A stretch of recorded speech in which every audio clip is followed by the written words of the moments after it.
Good morning, everyone. Welcome to the latest F&P webinar on P2P fundraising. My name is Claire Joyce and I am the Content Director at F&P. Before we get started, I'd like to acknowledge the traditional owners of country throughout Australia, and I recognise their enduring connection to land, waters and culture. I am on the beautiful lands of the Gundungurra and Darug people, and I pay my respects to their elders past, present and emerging, and I welcome any Aboriginal or Torres Strait Islander people we may have with us today. We have got a stellar lineup for you today on P2P fundraising. We've got Tom Maitland from Raisley, we have Denise Listowski from Starlight Children's Foundation and Meredith Dwyer from Homemade Digital. Between them, they have raised millions of dollars for P2P and community fundraising. So if you have any questions for them throughout the webinar, pop them in the Q&A box and we'll do that at the end. And feel free to put any comments or anything you want to talk about in the chat box. So without further ado, let's get started and welcome Tom. Thanks, everyone. Thanks, Claire. Hi, everyone. Thanks for joining today's webinar. Really excited to have this conversation for the next hour and share some tips with you on how to grow your start, scale, and then grow your fundraising, P2P fundraising campaigns. Just pulling up my slides. All right. So today our session is to talk about, we're joining Denise and Meredith. We're going to spend the next hour digging into how to start, scale and optimize peer-to-peer fundraising campaigns, particularly as we follow Starlight's journey from starting out in community fundraising just a few years ago to raising over $5 million today.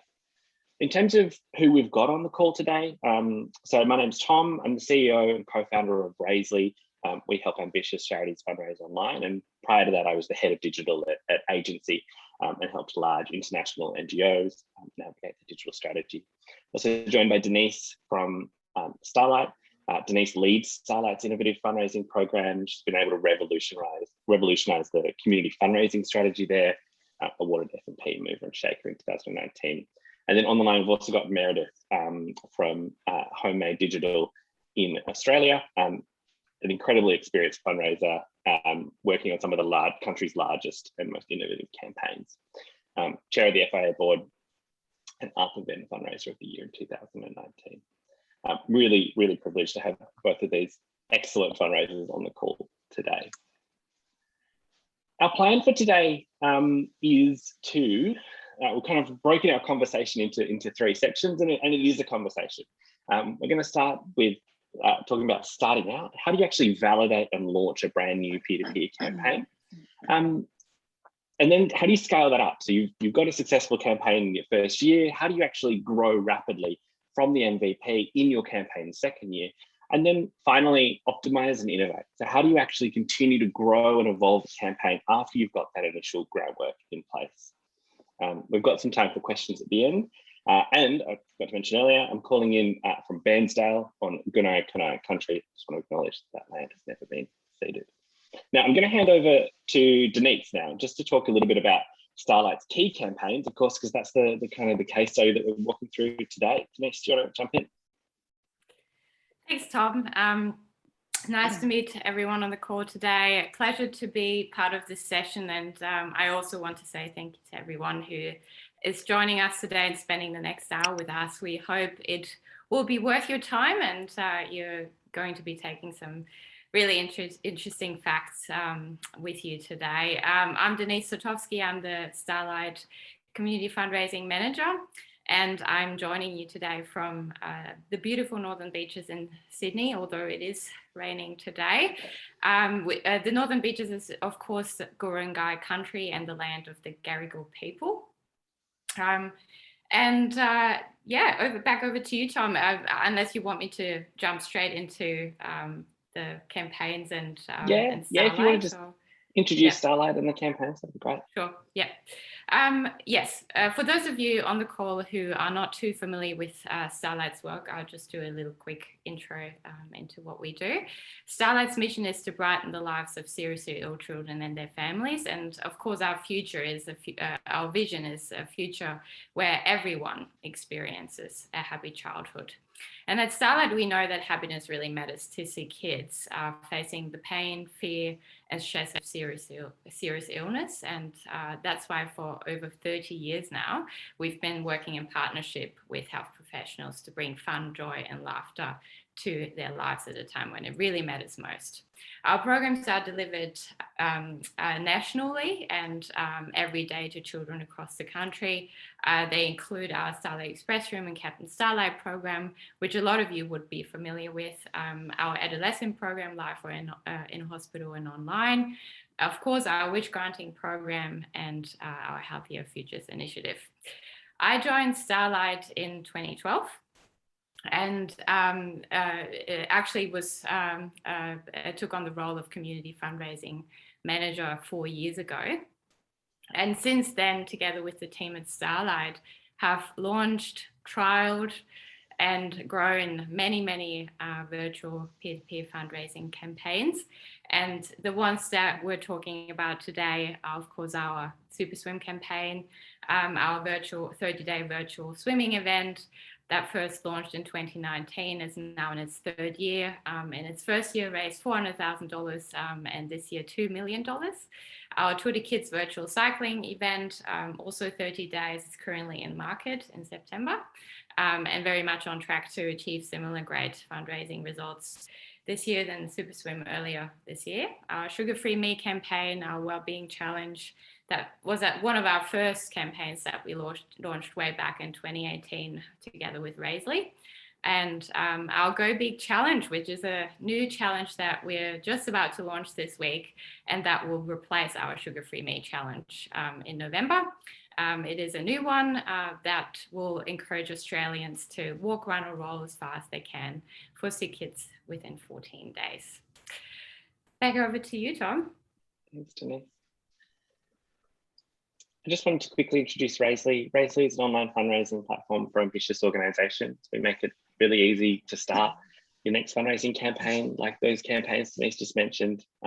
Easy to take online donations and nurture your supporters. We've got beautiful templates to get you started, and then you can grow to fully branded, high-performing fundraising websites and donation forms, which is hopefully the bit we're keen to talk about today. Lastly, Meredith, I just wanted to, if you can give the quick little background on Homemade Digital, and then we'll dive into the strategy for today. Thanks, Tom, and welcome everyone. I won't take up too much time because we have so many exciting things to talk about, but delighted to be part of the conversation. I'm joining today from Brisbane, which is beautiful and sunny and warm as it always is, and is the traditional country of the Turrbal and Yagara people. And I would also like to acknowledge elders past, present and emerging. Homemade's a global agency. We help charities raise more money, largely through digital, but through all types of fundraising, and particularly in peer-to-peer fundraising, where here in Australia we've helped charities raise over $100 million across various campaigns in the past few years, and even more in the UK and overseas. So that's enough about me. Shall we crack on, Tom? Let's crack on.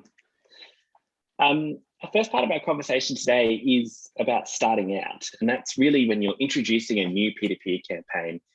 How do you actually validate and launch that into market? I know I'm sure there are loads of people on the call today who are being like, oh, I've just got this idea, or I really want to start a new flagship peer-to-peer campaign, and I don't really know how to get it started.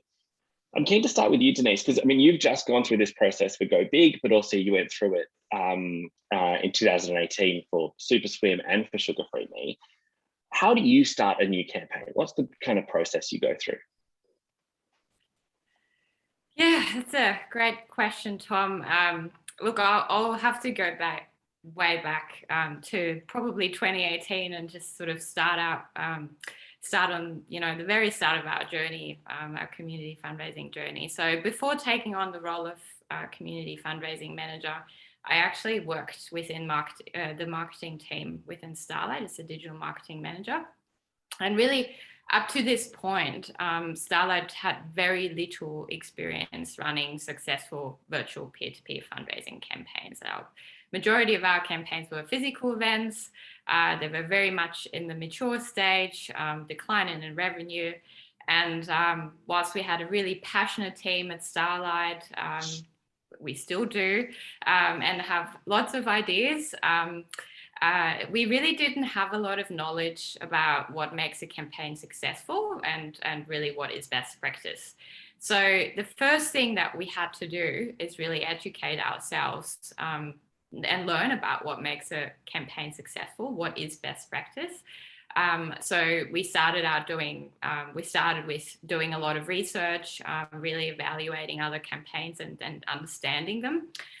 We ran some internal workshops to really upskill our team members, actually brought external consultants in to do a bit of an honest review and give us some feedback, and eventually really actually locked ourselves away for, I remember it was a bit of, a think tank kind of one-day session where we just generated a lot of ideas, and that's actually where the idea of SuperSwim came from. It was, we called it the Big Swim Challenge at the time.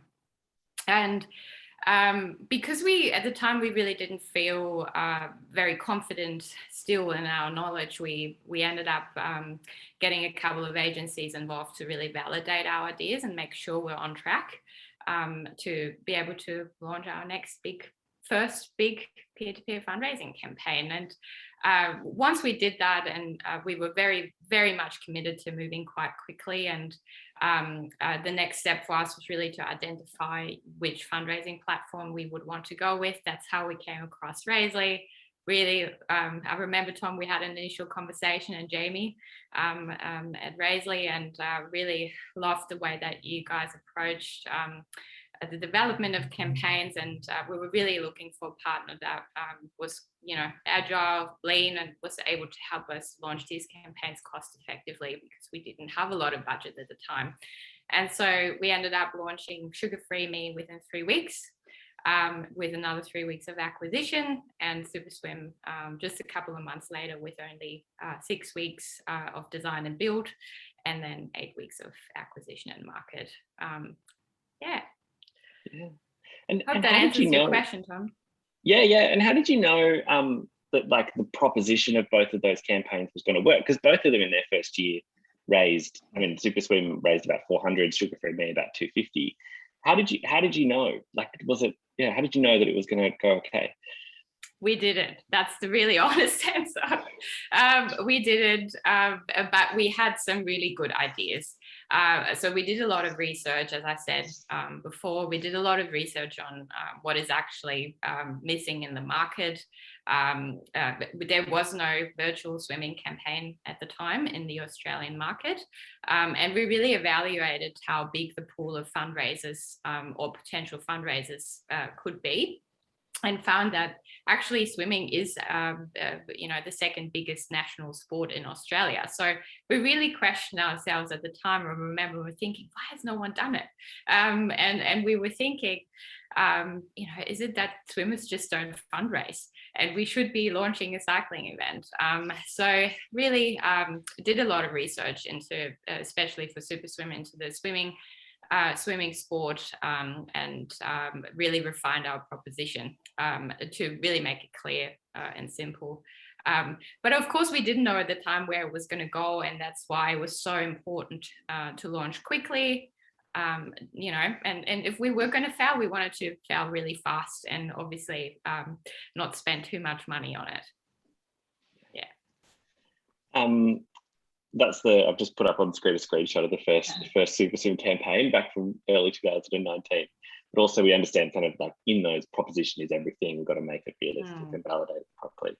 Meredith, you were working a little bit with Starlight at this time, and you've seen this process across so many campaigns. What do you think organisations need to focus on that first year, and what do people get wrong?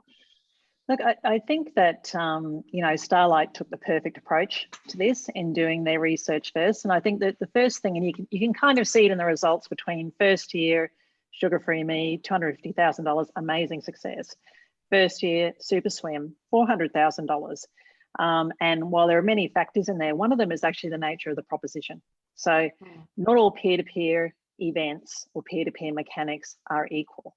And there's been plenty of research done about this, and honestly, all you need to do is run the numbers over any campaign that you see in market. But asking people to give something up, whether it's sugar or coffee or alcohol, although people tend to perceive that as a bit more difficult, so maybe that's a little bit of an outlier, those events will never raise as much money as a physical challenge, because it's all about how your friends and family perceive how difficult it is that you're actually doing. And then even within physical challenges, a 5K run challenge will never raise as much as a marathon because it's all about how hard it actually seems. So I think the first thing is to actually understand, do a bit of benchmarking, look around, look at the research, and understand if your underlying math is going to work. It's not to say that giving things up is not a bad peer-to-peer mechanic. It's just different to a kind of physical challenge mechanic.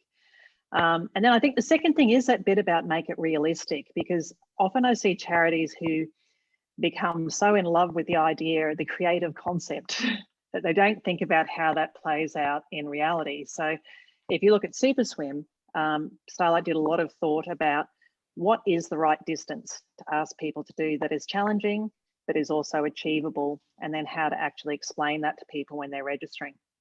But I've seen other virtual swim challenges there where the idea has been, in love with, let's find epic, amazing destinations that you could swim virtually. And so They come up with a challenge like swim the length of the Great Barrier Reef, which is 1,000 kilometres you've got to swim in a month. And you can't do it. And in actual fact, I've seen that kind of mechanic in ads and people who are swimmers or cyclists saying, it would take me a year to do that.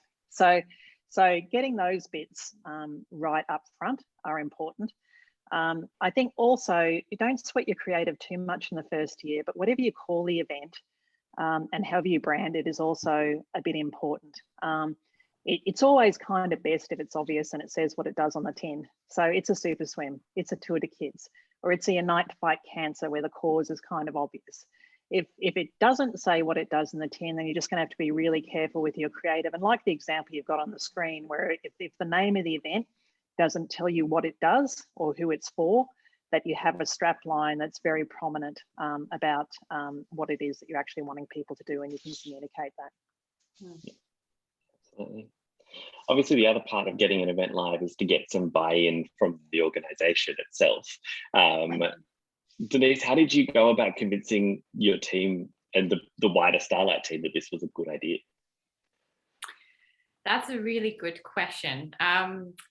Look, I'll go back to what I was sharing before. We did run some initial workshops to really upskill various different team members throughout the organisation. And that actually was, there were people that weren't part of fundraising. So we really wanted to make everyone part of this experience and upskill people throughout Starlight and really, get as much buy-in as possible, that there is really value in spending a bit of time and developing a good, solid idea for a peer-to-peer fundraising campaign and really learning what makes them successful.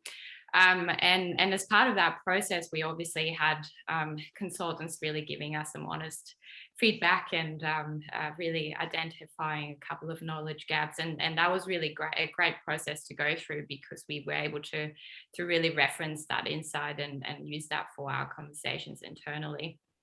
I guess the other thing to really that really worked for Starlight at the time is to really position new campaigns as a test and learn opportunity. It's not all set in stone. It's really, really important that you are launching quickly, that you're testing your ideas, that you may fail, but at the same time, you're also learning new things along the way. So don't over-engineer it. Really go to market quickly, test and learn, and also feel confident in yourself and your team.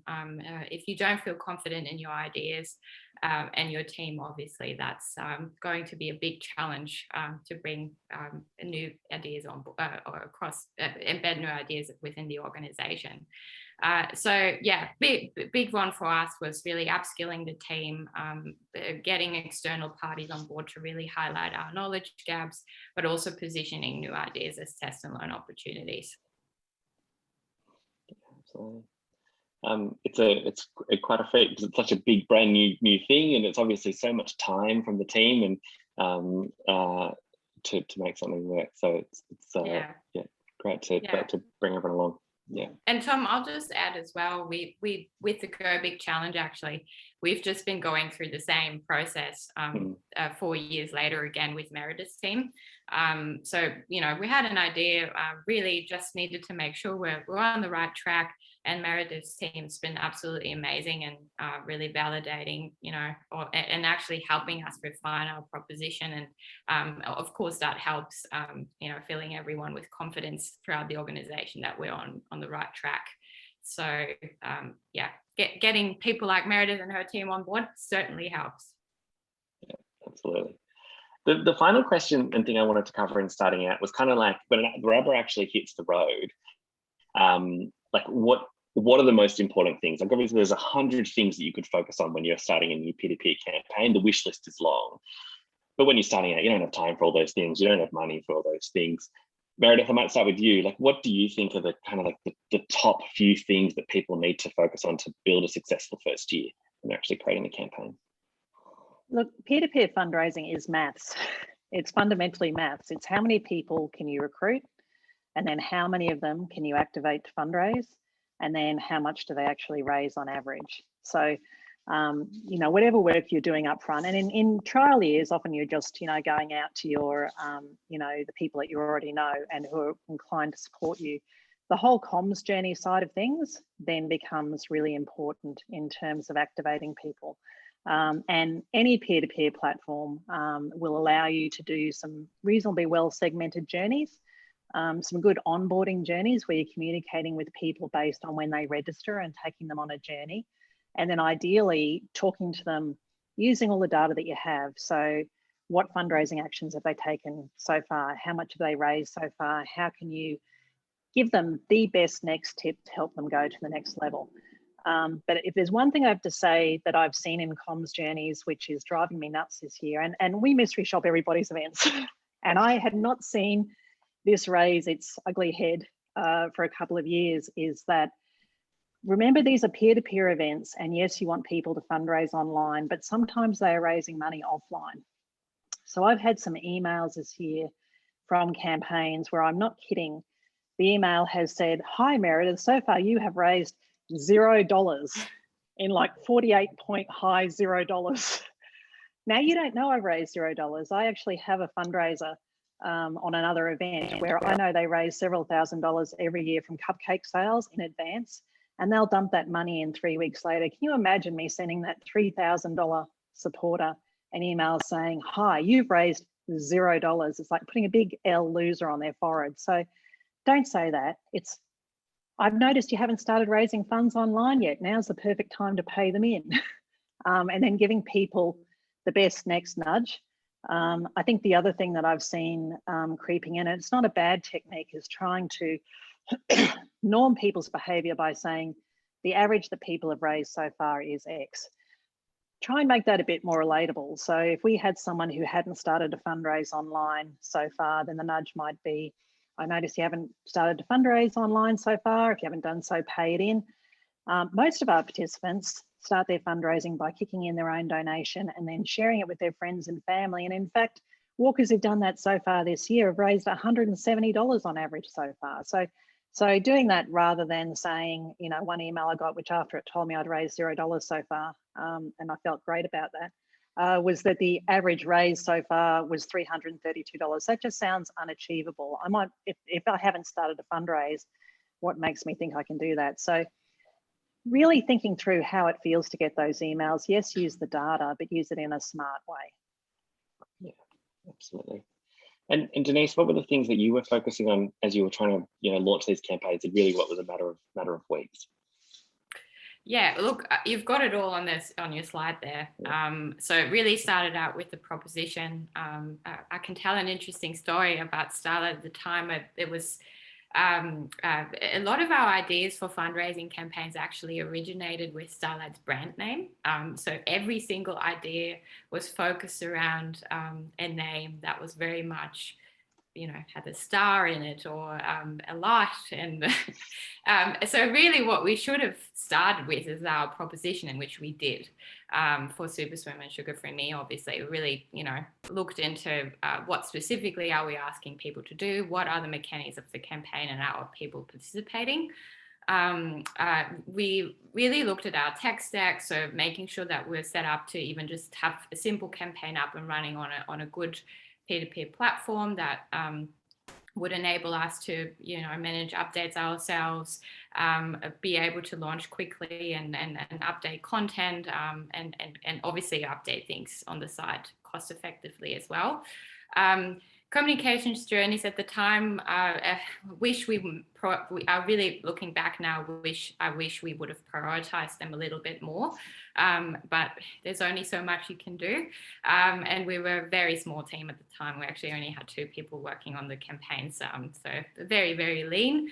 And analytics, so Resi obviously offers a great out-of-the-box solution, so that's a really quick one for us to turn on. We do spend a lot of time really making sure that we have really clear campaign goals and objectives, and we're clear on the metrics that we want to monitor. So we actually are able to track how we're performing, but also if it's a campaign that we want to take, evaluate if it's a campaign that we want to take into the future. So I think your slides are covering it all. Yeah, they were the kind of the 4 tips to summarize. The final thing I just say in communication journeys is often what we kind of tell people is just to think of 2 journeys initially. One that is trying to activate your fundraisers, trying to get them past $0 onto their first dollar raise. Self-donations are great to do that. And then your second is trying to get them to hit their goal with a bunch of the tips that Meredith said there. I'm going to move on to scaling up.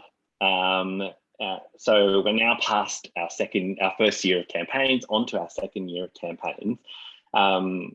In Starlight's case, you're able to raise nearly $700,000 across those first 2 campaigns. Denise, what kind of analysis did you do after the fact to actually figure out if these campaigns were successful and worth running again? Yeah, like I just said, we started out with having some really clear campaign goals and objectives, and they were very realistic at the time. I remember we were hoping to raise $100,000 for Super Swim in year 1 and register 1,200 swimmers. So we were totally over the moon to achieve that at the time, and our activation rate that we were targeting was 30%. And in the end, we raised $400,000, registered 1,300 swimmers, and our activation rate in year 1 was 60%. So it really was a no-brainer for us to kind of take that campaign into the future. But what we really did along the way and throughout the campaign, but also after the campaign was finished, was to analyze our performance, and that stretches across all of the key fundraising metrics. Obviously, your total fundraising signups, fundraiser activation rate, average fundraising and donation, list goes on. But also, it's really important to consider your cost of fundraising and return on investment. So obviously those are really interesting metrics, cost of fundraising and return on investment, especially in year 1. So they may not be quite where they need to be or where you'd like them to be. So that's why it's really, really important that you don't just look at your cost of fundraising and return of investment, but also really look at other metrics. And that's also how we then identified that Sugar Free Me we would phase out after 3 years, because it wasn't quite up to scratch with the other 2 campaigns, Tutor Kids and Super Swim, but not just because of cost of fundraising and return of investment, because it did actually deliver some really solid results for us, but because the other metrics just weren't in line with some of the other campaigns. So yeah, really using any data that was available to us to really take a deep dive into the performance and health of the campaign. Yeah, absolutely.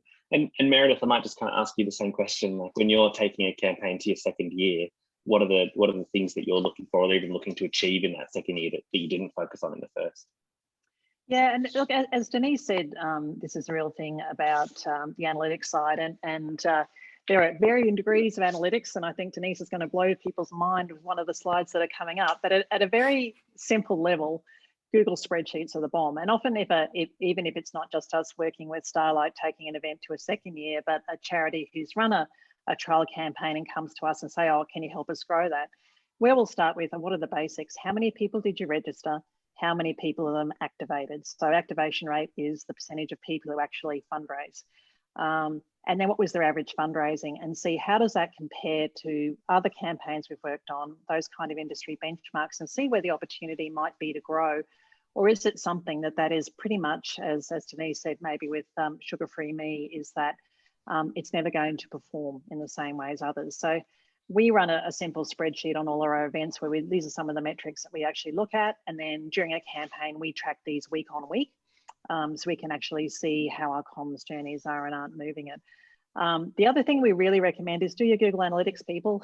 Do it up front in the first year. So you've got a benchmark, you've got a place to start with. And there are really massive gains to be made in optimizing registration flows, or even optimizing your donation flow, or doing A/B testing there that can be worth thousands and thousands of dollars. So again, we look at what's the Google Analytics telling us, and is it, you know what, it's converting fine, it doesn't need any finesse, but are there some areas where you could be lowering your CPA, getting more people registered, raising more money if you just tweaked a few things? So they're the things that we'd really be trying to dive into.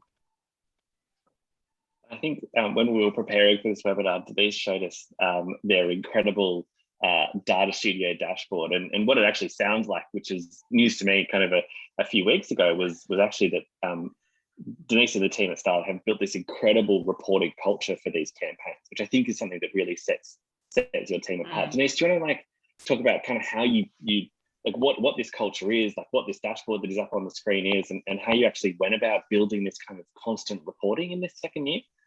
Yeah, sure. So I'll just give one of my team members, Doris, a shout out here, because she's actually the one who's building these amazing dashboards. So well done, Doris. I know she's on the call today. But yes, we've got a really great reporting culture at Starlight now. And it wasn't always like that. Obviously, when you first start out, you're very limited in your resources. So the reports definitely look very different to what they are now. But we always try to keep at least track of the very sort of basic metrics that Meredith actually just talked through. Now we are reporting on our campaigns very frequently. Some metrics are updated every day. Our obviously paid media efforts are monitored every day as well. So we do monitor our CPA and all of our acquisition efforts daily. And we report back to our head of fundraising and marketing and national managers on a weekly basis as well. So we have this amazing Google Data Studio dashboard for Tour de Kids, but also for our other campaigns. We actually have them set up for all of our campaigns now. And really what they showcase are all of the key metrics on the campaign health tab, but also we drill down further into some of the other channels like paid media, all of our email and supporter journeys, and our web stats as well. So reporting regularly, daily and weekly is really, really important.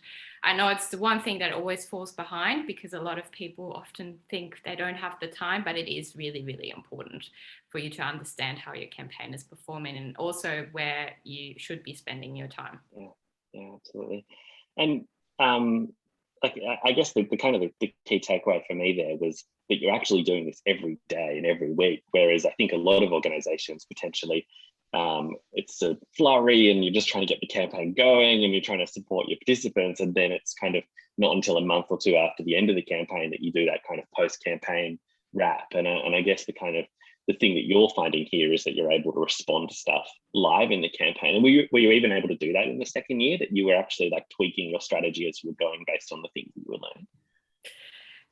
Not as much as we do now, and I have to say Meredith's team has been amazing in sort of giving us those pointers along the way. So really having Meredith's team and also Tom, your team as well, with all of the tests that we run on the donation form, for example, has been absolutely amazing and really encouraging us to optimize the campaign ongoing and on the fly.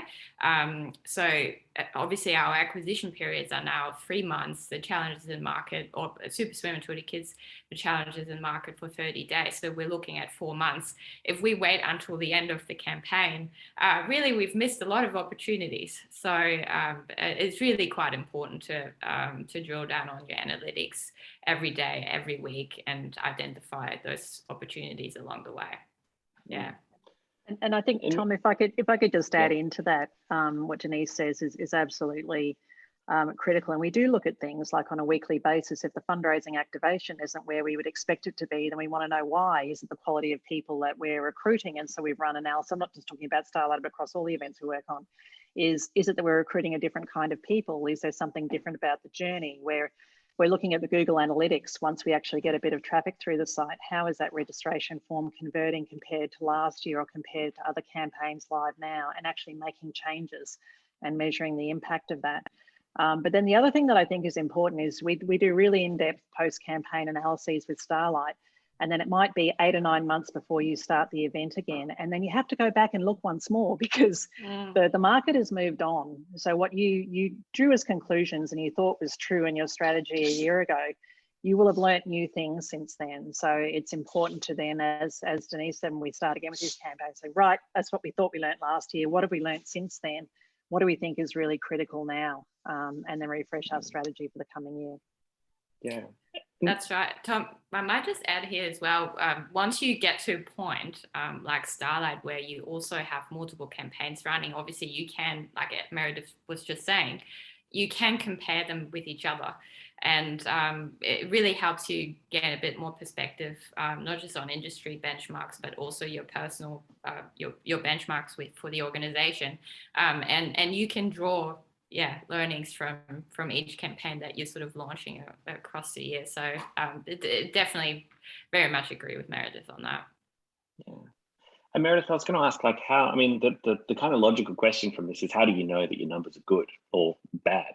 And Meredith, I know you do a lot of benchmarking, but what can organizations do to actually understand their data? They could, look at analytics and say, this is my conversion rate, but you're obviously doing a lot of work interpreting that and providing recommendations based on that. How can organizations do that themselves?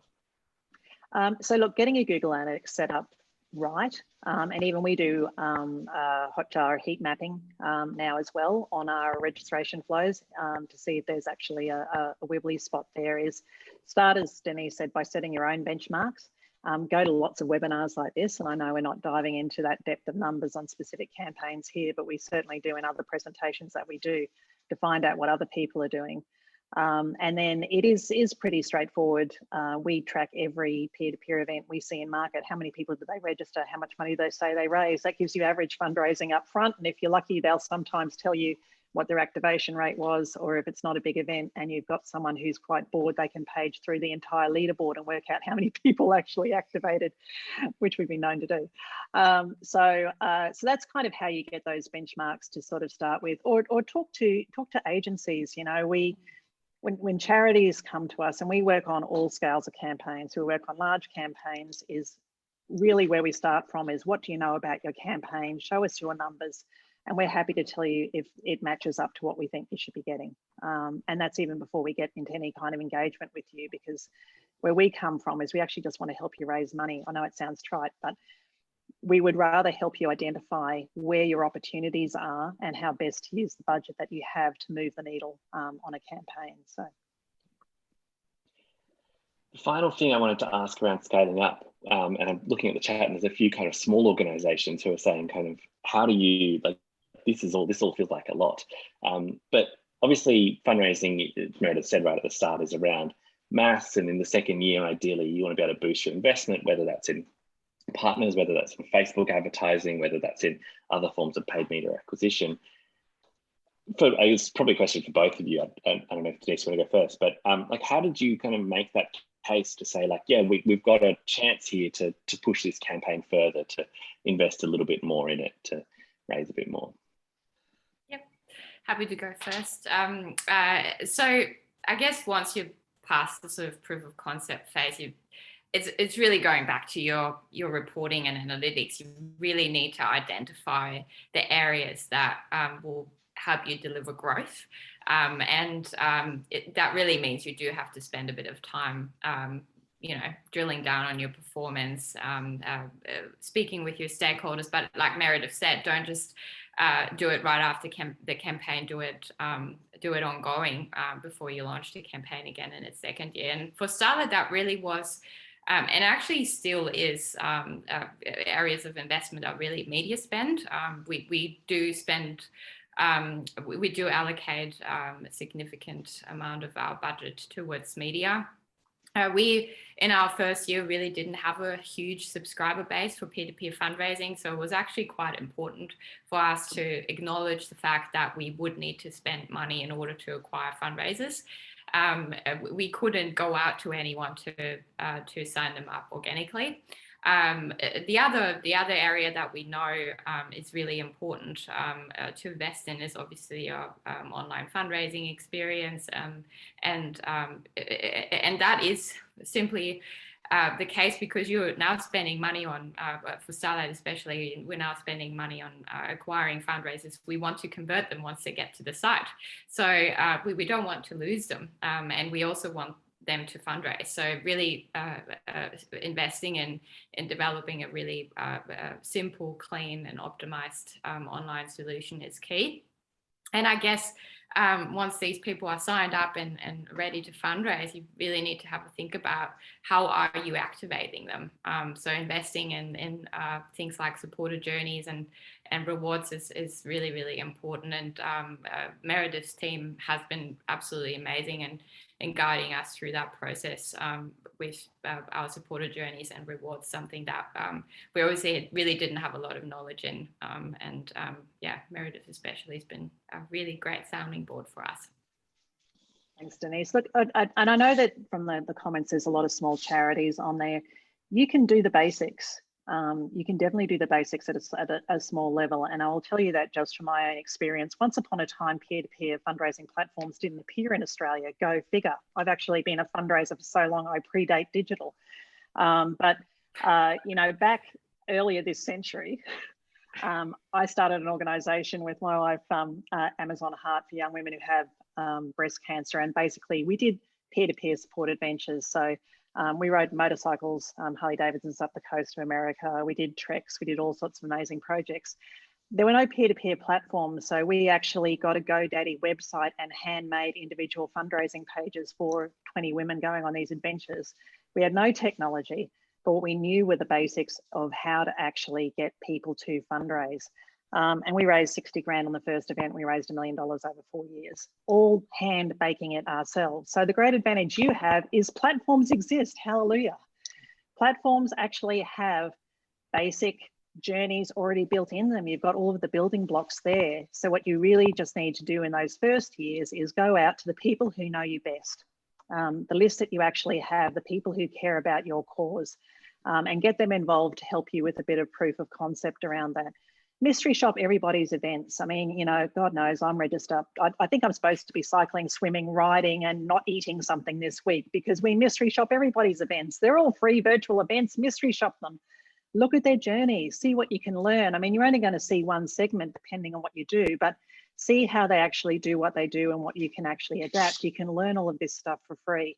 If you haven't got anyone in-house to help you with your Google Analytics, you can learn how to do basic Google Analytics for free. Just invest some hours going through the videos on there and get a bit of stuff actually up and running, although it doesn't cost much to get someone to help you. So you can start doing all of these things. The only health warning that I will give you is do focus on some of that stuff that we talked about earlier about getting your proposition right, because it honestly isn't that difficult if you have a group of passionate supporters to raise 40 or 50 grand in the first year, getting them to do whatever, because they just love you.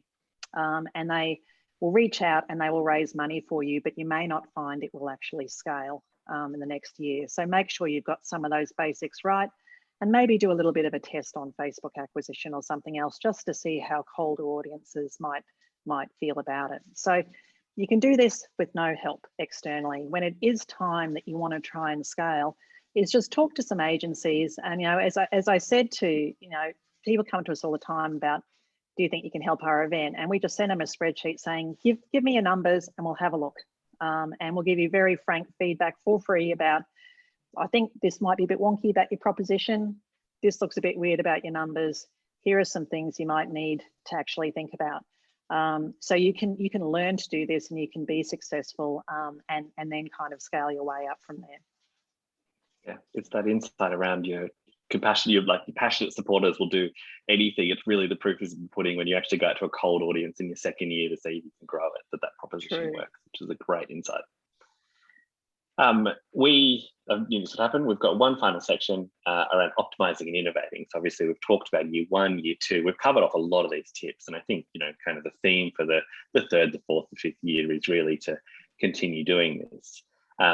And I've pulled up the kind of Super Swim to show you the before and after Super Swim where it is today. This is the campaign that raised $2 million at the start of this year. Denise, what kind of, now that you're into the 3rd or the 4th year for both Super Swim and Tour to Kids, and I've got some of the kind of key points up on the screen, but what are the things that you're now focusing on for those campaigns that maybe you're not focusing on for, say, the Go Big Challenge, which is brand new? Yeah. Look, first, so before I probably want to explain all of this, and I know Meredith has a lot to add here in particular, because we have been working with Meredith, especially after we've sort of have a few campaigns in the market and really engaged her to help us grow those campaigns. But I just want to acknowledge that really when you get to this point where you're raising $2 million for a campaign, you're really looking at a massive team effort throughout the organization. So a really big part of it is really to make sure that you're engaging the various resources that you have internally to really leverage every aspect of the business to help you grow your campaign. So it is really a massive team effort, and everyone throughout the organization is involved. And then obviously we now have Homemade Digital and Razorly really playing a key part in driving further success as well. We really think of you guys as an extension of our team. So that's a really key thing to note right from the start. But I guess you've got it all on your slides there, but the really key areas for us to focus on, and look, there really is a lot when you get to this point, but it is really about supporter experience and really further investing time and resources into optimizing your supporter journeys, your web experience, your incentive structures. We also spend a lot of time on really creating content for our fundraisers through various social channels. I've got a dedicated team member, hi Bridget, if you're on the call, to look after our Facebook community. She's doing an absolute stellar job at that, and how you handle your supporter inquiries, your welcome calls, and also investing time in obviously retaining and reactivating previous fundraisers. So I might just let Meredith explain some of the supporter experience and journeys a bit more, but for us at Starlight, the other things that have become more and more important as we grow our campaigns are our corporate and media partnerships. So really bringing relevant partners on board for our campaigns. So just the likes of Speedo, for example, for SuperSwim, or Santini now for Tour de Kids. Really what they do is they give you credibility for your campaign. Obviously, they can help you lower your cost of fundraising through sponsorships and donated goods and services. But they also offer you the ability to really cross-promote events and leverage their customers as well. So that's obviously a really big one for us. And really optimizing our media efforts. Investing in our acquisition is really key. That is one of the areas that we will be signing up more people. So really have to refine our strategies in that space and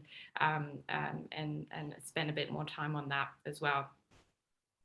And Meredith, interested in like the supporter experience side of things, which is obviously one of the areas that you really focus on, but also kind of interested to know like what's left to improve in year 3. Like what haven't you focused on that you maybe are in this final stage? I think that this year, and things change month to month, and I'm sure sometimes Denise dreads the latest email coming with, and we found something new. Can we have some budget? Can we try stuff? And sometimes we do it for free just because we're excited about what can be achieved, and we want to test it out in the campaign. But the more personalised you can be, and the more that you acknowledge, particularly returning participants if you can. So if somebody actually comes back the next year to the event, that when they're actually registering or they see themselves on their page or acknowledging that they're returning.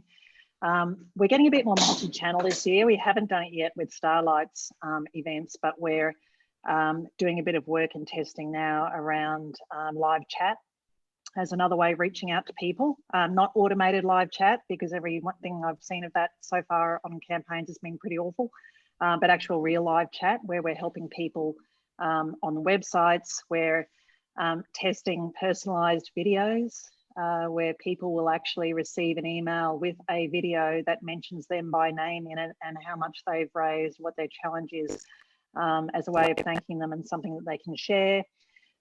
We're doing some stuff with QR codes on another campaign at the moment, where in people's welcome kits for signing up for a virtual event, they'll actually get a QR code key tag for their rings. And that is personalised to their name. The QR code that's on it goes directly to their fundraising page. And we're working with a print-on-demand company that does our personalised welcome kits for that.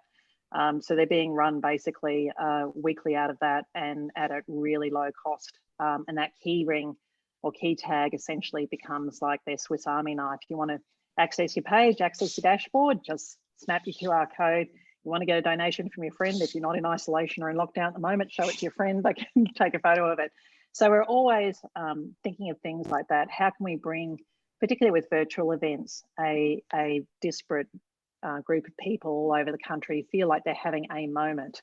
So whether that again is through video or through an interactive digital experience. So all of those elements, looking at what's going on in the corporate sector that's being really effective in personalized e-commerce, and how can we bring that into a fundraising world to bring our supporters closer to us.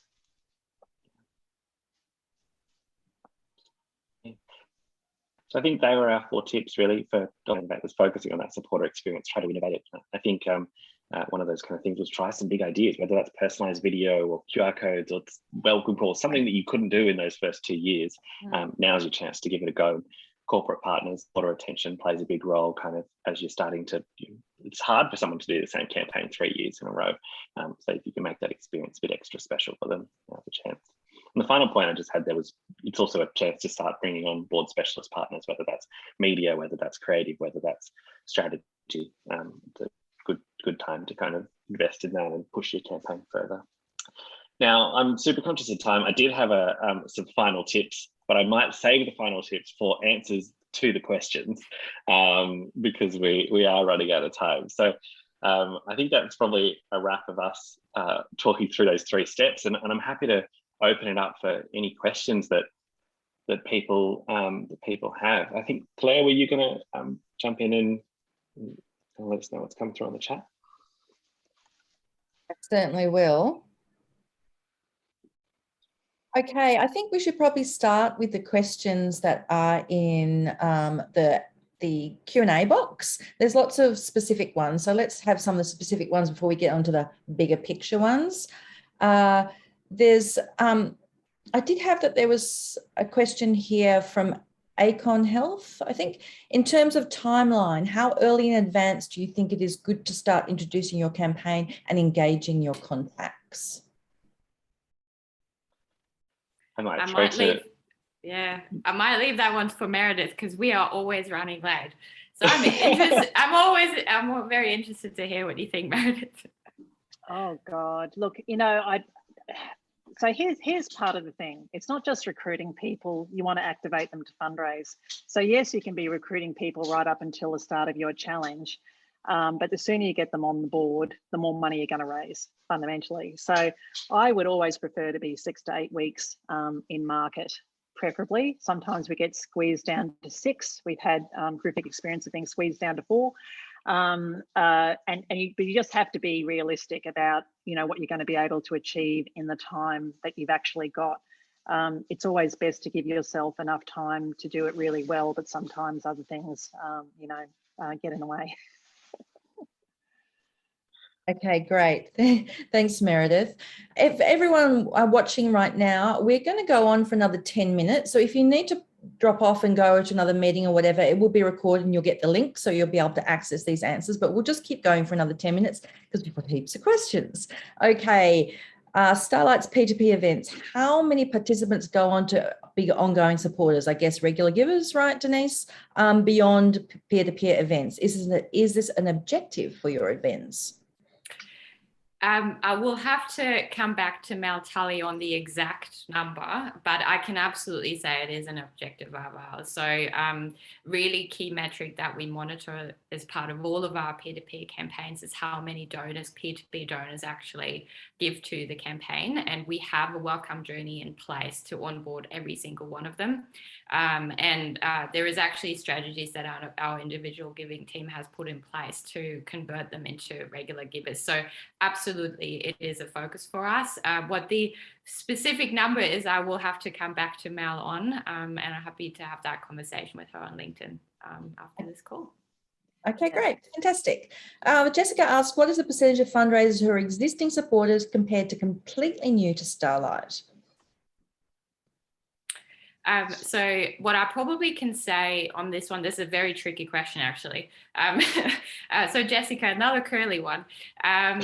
So what I can probably say is how many people return to our peer-to-peer fundraising campaigns year on year at the moment, and we're sitting at around 10 to 12% at this point in time. So Meredith, might be good to hear your thoughts on whether or not that is very much what you experience within other campaigns, or if we're kind of falling behind there a little bit.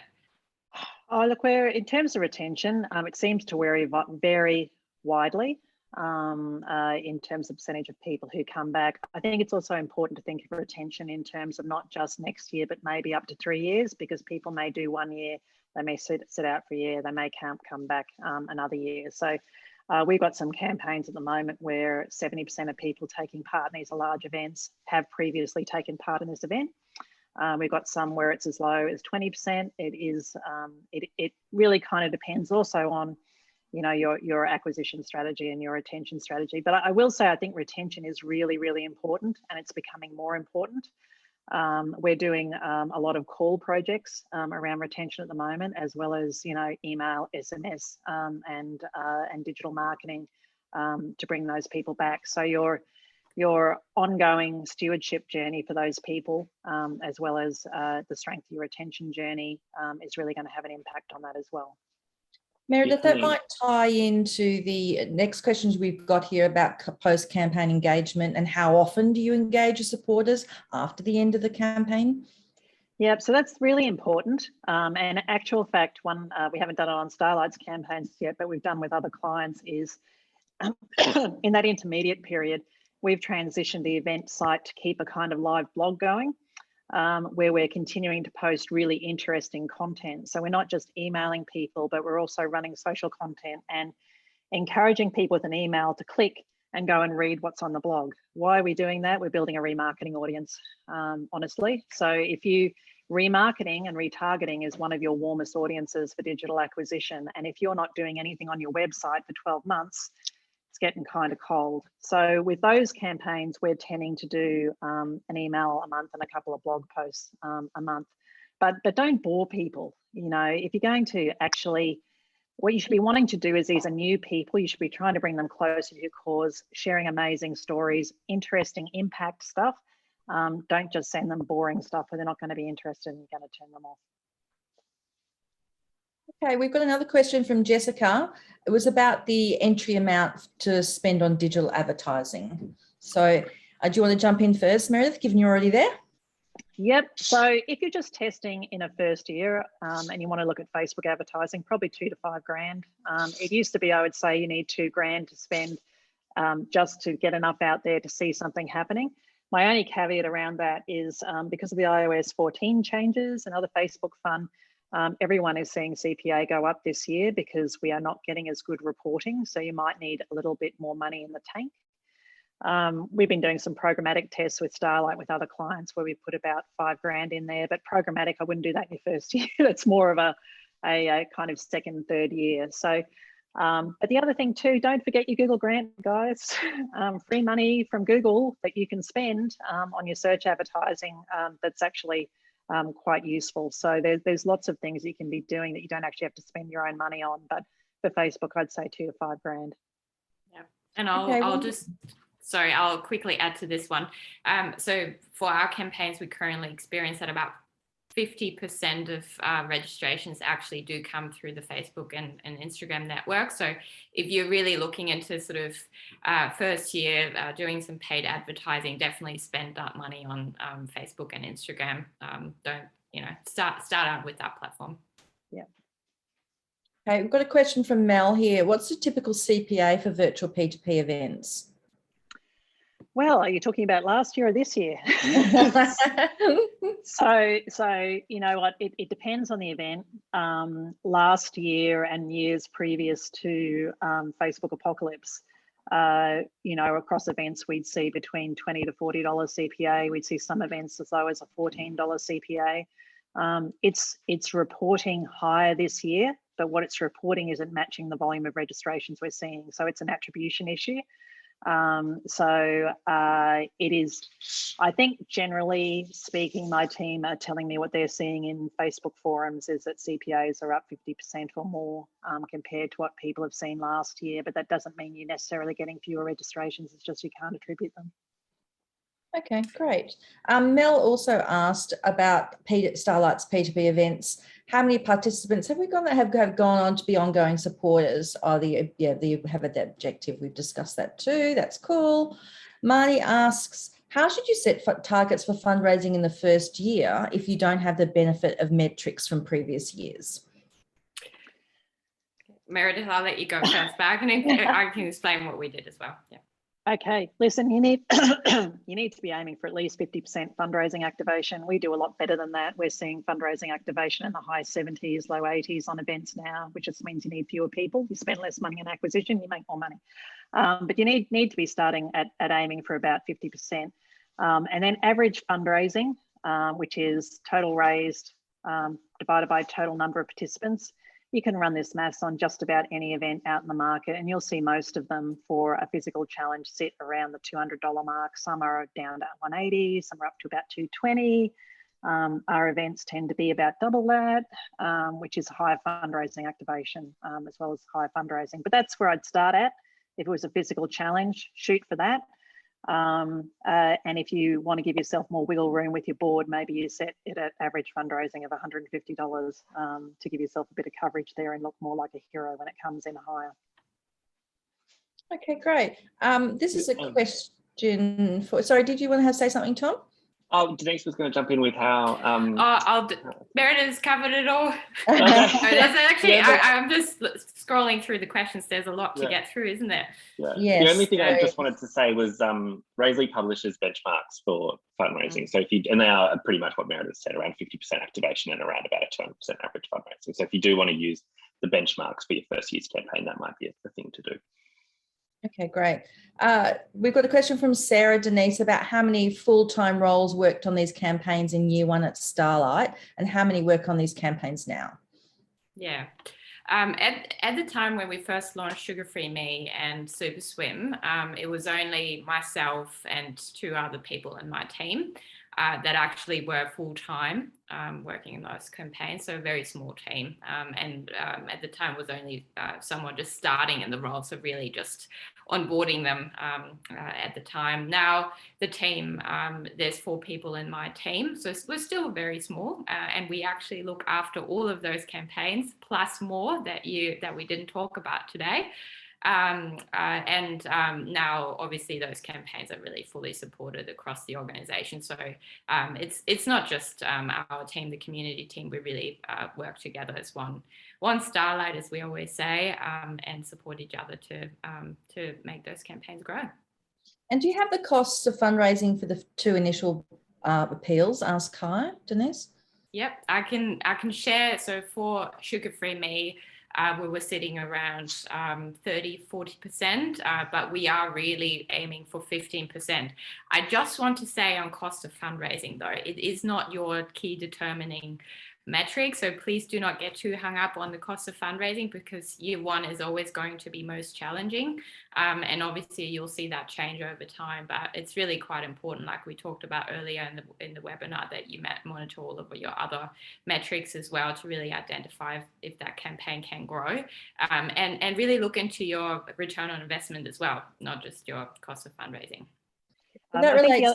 Yeah, sorry, go on. I was going to say the other thing to add to that is to really understand the full value of a peer-to-peer event. So, you know, a peer-to-peer event that raises $1 million and say your average donation is $50 to $75, you're talking about tens of thousands of new supporters and donors who are required for your organisation. So the challenge then for you is how you actually activate them. But peer-to-peer fundraising events is profit-making donor acquisition.